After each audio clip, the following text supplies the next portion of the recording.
Assalamualaikum warahmatullahi wabarakatuh. Saya Muhammad Abdul Mukid, NIM B92219102, semester 4, Prodi Pengembangan Masyarakat Islam, Fakultas Dakwah dan Komunikasi. Saya di sini menjelaskan tentang akar teori andragogi. Dari disiplin mental, teori ini dicetuskan pertama kalinya oleh seorang ahli filosof Yunani yang bernama Plato sebelum abad 20. Adapun pandangan filsafat teori ini tentang idealisme yang melukiskan pikiran dan juga jiwa yang bersifat dasar bagi segala sesuatu yang ada. Di dalam teori ini, adapun teori penganut teori disiplin terdapat Christian Wolff 1679 sampai 1754, ada Plato, Aristoteles dan juga J.J. Rousseau. Teori belajar. Menurut teori behavioristik, belajar adalah perubahan tingkah laku sebagai akibat dari adanya interaksi antara stimulus dan juga respon. Teori belajar menurut para ahli, menurut Skinner Edurin, merupakan tokoh behavioristik yang paling banyak diperbincangkan. Konsep yang dikemukakan oleh Skinner tentang belajar mampu mengungguli konsep-konsep yang lain yang dikemukakan oleh tokoh-tokoh sebelumnya.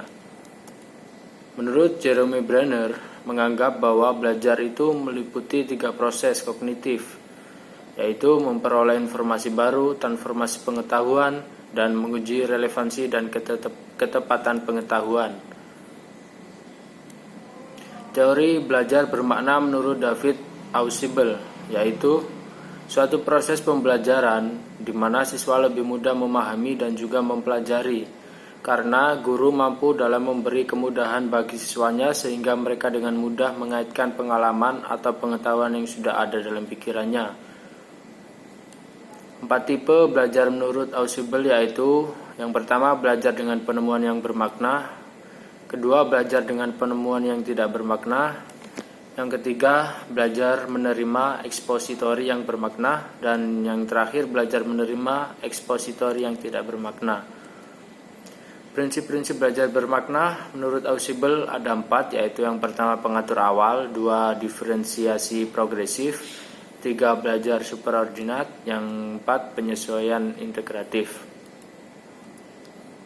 Teori belajar andragogi dan juga tokohnya ada Carl Rogers, yang menurutnya student centered learning yang merupakan konsep pembelajarannya. Yang kedua ada Robert M. Gagner. Yang ketiga ada Paulo Freire, yang mengemukakan pendidikan dirancang untuk percaya pada kemampuan diri pribadi yang pada akhirnya menghasilkan kemerdekaan diri.